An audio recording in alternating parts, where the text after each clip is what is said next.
Enzo Recto, kalaban ang katiwalian at kasinungalingan, kakampi sa katotohanan at kabutihan.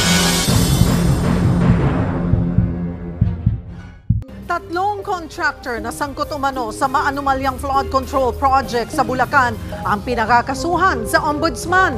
Kabilang dyan ang kumpanya ng mga Sa diskaya. pakikipagtulungan ng Commission on Audit sa Department of Public Works and Highways, naisumite na kahapon sa Office of the Ombudsman ang 5 fraud audit report mula sa 5 maanumalyang flood control projects ng DPWH Bulacan First District Engineering Tatlong Office. contractors at ilang DPWH officials po ang sinampahan na ng kaso sa Ombudsman kaugnay po sa mga ghost at substandard flood control projects sa lalawigan ng Bulacan. Mga bossing, heto na ang pinakahihintay nating pasabog. 3 kontraktor at ilang opisyal ng DPWH Bulacan. Sinampahan na ng kaso sa Ombudsman. Hindi lang basta anomalyang maliit, kundi buong 342 milyon at 600,000 piso na flood control projects ang sangkot. At ang highlight? Kasama dyan ang kumpanya ng mga diskaya. Siyempre, hindi mawawala sa eksena ang paborito nating kontrabida. Kung sa pelikula may bida at villain, dito, pera ng bayan ang palaging talo. 20% po ng flood control funds ay napunta sa Region 3 and almost 50% of that 20% ay napunta po sa Bulacan. Meron pong incomplete projects, meron din pong overpayment. Yun naman pong sa SIMS, totally wala po. Yun po ang pinuntahan ng ating Pangulo. Kaya po based po sa instructions sa ating Pangulo ay nakipagtulungan po tayo sa DPWH to get the documents at pinuntahan po namin physically to check and mukhang tama po ito. Kaya po we issued this fraud audit reports. Narinig nyo? Mismong COA na ang nagsabi.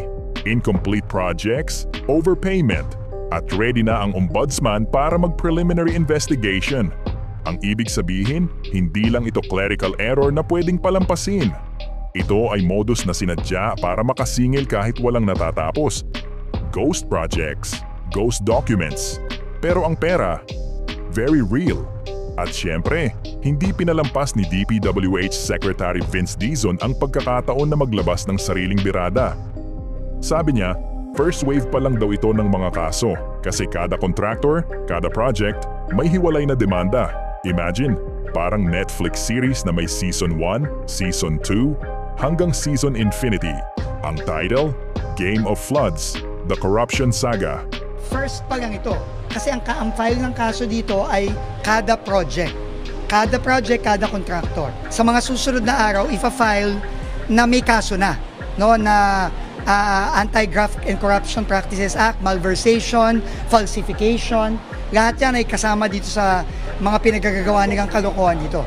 Against the contractors, against the DPWH personnel. Kung makikita nyo, hindi lang anti-graft ang kasong nakaabang, kundi pati malversation at falsification. Complete package, parang value meal ng fast food pero ang kapalit, kapalpakan. Kaya lang, sanay na tayo na madalas ang mga kasong ganyan ay nauuwi sa mahabang proseso. Ang tanong, may matatanggal ba talaga sa pwesto o puro press release lang ito? Dagdag pa ni Dizon, higit 100 na raw ang reports ng ghost at substandard flood control projects sa buong bansa. Aba, hindi lang pala ito pang Bulacan, kundi nationwide franchise ng anomalya. Kung food chain ito, parang Jollibee na may branch sa bawat kanto. Kaso, imbes na Chicken Joy, ghost project ang isiniserve. Kaya pala kahit saan ka pumunta, baha lagi ang bida. Nabanggit pa ang pangalan ni Project Engineer Paul Jason Duya. Nadawit din sa fraud audit reports. Si Dizon mismo, tinanong pa si Undersecretary Maria Catalina Cabral tungkol sa akusasyon ni Ping Lacson na siya raw ang nagpasiksik ng pondo. Classic scene, boss confronting subordinate, live sa harap ng publiko. Siyempre, ang sagot, deny, deny, deny. Nag-deny siya sa akin, sa harap ko. Nag-deny siya sa akin. Sabi ko, ipaliwanag mo yan dahil senador ang nag-akusa sa'yo. Pero mga bossing, huwag tayong magulat. Kasi sa political teleserye, lagi namang ganon ang linya ng script. Kahit gaano kabigat ang akusasyon, automatic ang depensa. Para bang may training module na How to Deny 101 sa lahat ng opisyal. Ang masakit, habang sila nagde-deny, tayo ang tuloy-tuloy na nagbabayad ng buwis. Hindi rin raw titigil si Dizon sa iba pang DPWH personnel na pinangalanan ng mga diskaya sa Senate Blue Ribbon hearing. Nagsimula na siyang mag-recommend ng 5 opisyal na tutulong maglinis ng ahensya.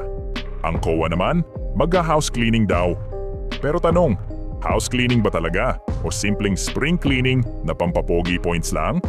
Sana naman ay tuloy-tuloy na, kasi grabe na, nakakaumay na. Kung tutuusin, parang pelikulang paulit-ulit na lang ang kwento. Fraud audit reports, then ombudsman filing, then press con, then deny, then linis-linis ng bakuran. Sana hindi same script, different actors, pero lagi tayong audience na binabaha literal at figurative.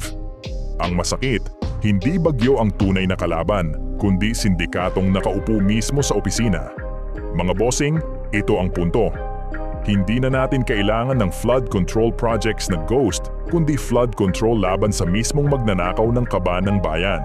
Kung hindi pa rin magigising ang sistema, asahan na natin na kada taon may bagong season ng parehong racket. At baka balang araw, hindi na ulan ang lulubog sa atin, kundi corruption na hindi na kayang patuyuin kahit ilang drainage system pa ang itayo. Bago tayo magtapos mga bossing, pakinggan muna natin si Attorney Enzo Recto kung ano ang kanyang masasabi tungkol dito sa balitang ito. Ito ang unang kaso, malamang plunder ang kasong ito. Kasi napakalaki ng perang involved dito.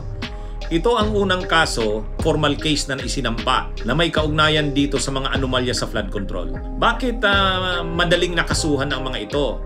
Kasi ghost projects ito eh.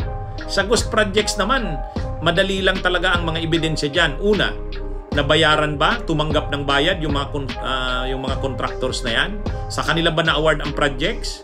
May mga ebidensya ba? Siyempre may ebidensya yan. Yung mga cheque, yung mga dokumento yan. Ngayon, ang sunod na tanong, may ginawa ba? May accomplishment ba? Kung wala, di ghost project. Di ibig sabihin, ang dali lang patunayan nun. Yun lang ang kailangan doon. At saka, hindi naman na dinidinay nitong mga ito na ghost project nga eh. Yung Wawaw Builders, yung SYMS Builders, nung ano ba yun? Si Sally, ano bang apelyido nun?